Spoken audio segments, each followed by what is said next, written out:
नमस्कार, माझं नाव डॉक्टर सौ मधु मिलिंद निमकर.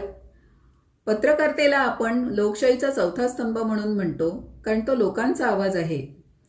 आवाज महामुंबईचा हे न्यूज चॅनल गेले वर्षभर नवी मुंबई येथून असाच लोकांचा आवाज जनतेपर्यंत पोहोचवत आहे. बुधवार दिनांक 10 डिसेंबर रोजी ऐतिहासिक चिरनेर येथे त्याचा पहिला वर्धापन दिन सोहळा संपन्न होणार असून त्यानिमित्त संपादक मिलिंद खार पाटील सर आणि त्यांच्या संपूर्ण टीमचे मी अभिनंदन करते. धन्यवाद.